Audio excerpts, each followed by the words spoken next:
Now, I've spent a fair bit of money over the years on lighting, on cameras, on lenses, and don't get me wrong, they're nice to have, but all of it means nothing if the person in front of your camera isn't comfortable.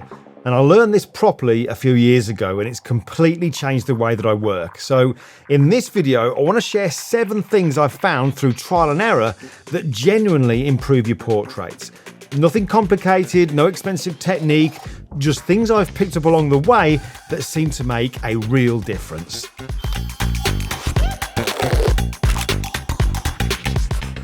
Number 1, give yourself time before you even pick up the camera.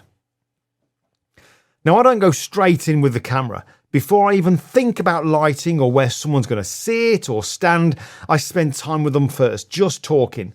Sometimes that's 10 or 15 minutes or even longer before we start. And sometimes I'll meet the person for a coffee beforehand, purely to get to know each other and feel comfortable in each other's company. Because what I found is that if someone isn't comfortable with me, it shows in the pictures straight away.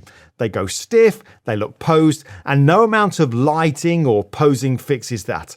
So for me, comfort has to come first, and the camera definitely comes second. Always. And this really clicked for me during my 39 to 45 Veterans Project, where I was photographing people who'd lived through the most extraordinary times. And honestly, I just wanted to hear their stories. So I'd talk with them for a good while before I even picked up the camera. And at the time, there was no grand plan behind it. I was genuinely interested in what they had to say. But when I looked at the pictures afterwards, I noticed something. The more time I'd spent talking with someone, the better their portrait turned out. They actually looked like themselves and not a posed version. And that's when it properly landed for me. If I want to take a great portrait, it starts with a real conversation, not with the camera. Number 2, ask people about themselves. Now, if you're meeting someone for the first time, you're not quite sure what to say, here's a simple thing that works really well. Just ask them about their world, their work, their family, their hobbies, what they get up to at the weekends, anything at all.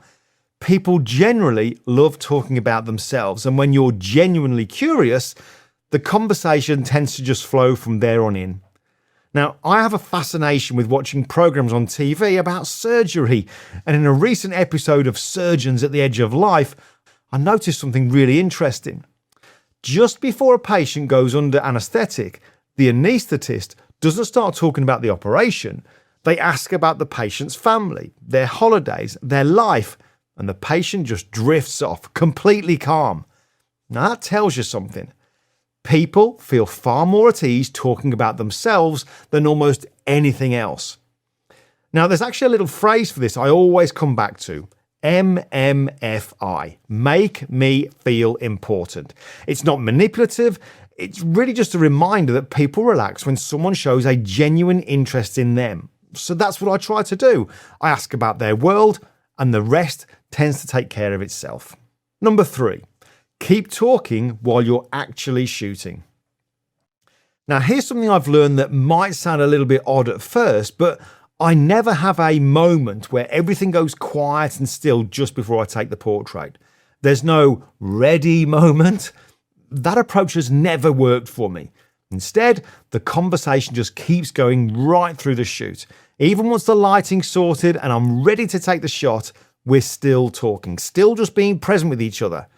Now, I did a shoot last week with a great guy by the name of Harry Anderson, a potter in Lyme Regis, and instead of posing him for the camera, I simply asked him to carry on with what he was already doing.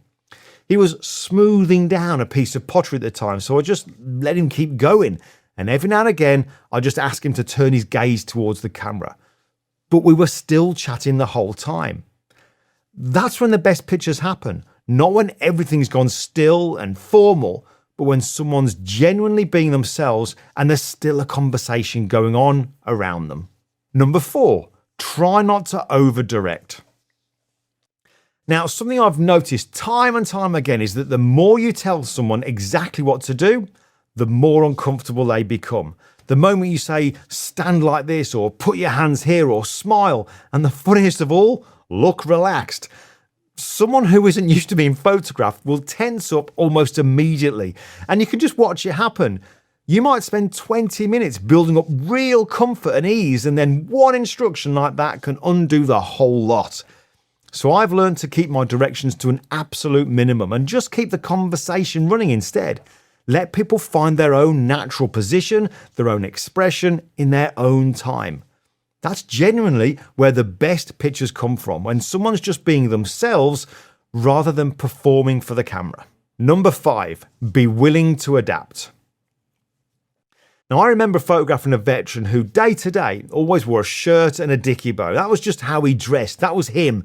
And when I turned up, sure enough, that's exactly what he had on. And he mentioned to me almost in passing, "Do you want me to put my jacket and medals on?" But I could just hear it in the way he said it. And he didn't really want to. That wasn't him day to day. So I said, "Nah, we'll just photograph you as you are." And the pictures were so much better for it. If I'd asked him to change into something that wasn't really him, he wouldn't have looked anywhere near as comfortable, even if he'd gone along with it. So I've learned to properly listen. Photograph people as they actually present themselves, not how you think a portrait of them is supposed to look. Read what the person in front of you actually needs, not what you'd planned on the way there. Number 6, your own calm matters more than you'd think. Now, years ago, I used to teach conflict management, and there's a model from that world called Batari's box that stuck with me ever since because it applies just as much to a portrait shoot as it does to any difficult situation or conversation. And it goes like this: my attitude affects my behavior, and my behavior affects your attitude, which affects your behavior. And round it goes again. It's a loop, constantly feeding itself. So if you turn up stressed, that stress comes out in your behavior, whether you mean it to or not, and the person you're photographing picks up on it, and it affects their behavior, which affects their attitude. And that in turn affects how they behave in front of you. Now, once that loop starts running in the wrong direction, you're on a loser from the start, and no amount of good lighting fixes a loop like that. But it does work the other way around too, and this is the bit that matters.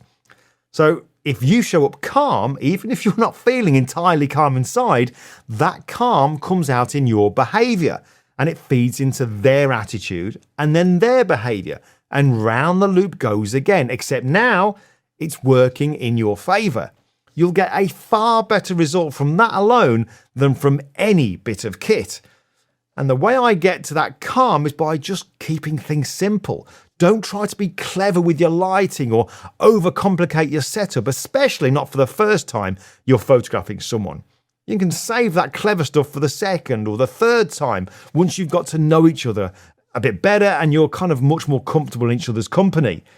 The first time, though, keep it simple, because a simple setup keeps you calm, and your calm is what the whole loop depends on. Number 7, under-promise, over-deliver. When someone asks how long a shoot's going to take, I'll usually say around an hour and a half as an example, start to finish, but I'll be done and dusted after about an hour. You go before you're expected to go rather than overstaying your welcome. And I've heard some nightmare stories during the Veterans Project around this. Photographers who turn up at someone's house and stayed for several hours without really reading the room. When I spoke to one of the veterans afterwards, he told me that it had all gone on for far too long, that he'd been exhausted by the end of it, and clearly it just hadn't been a good experience for him. The photographer concerned hadn't picked up on any of that, and that again comes right back to people skills, reading the room, reading the person, knowing when enough is enough. So under-promise on the time and over-deliver on the experience. Leave while they still want a bit more, rather than after they've had quite enough.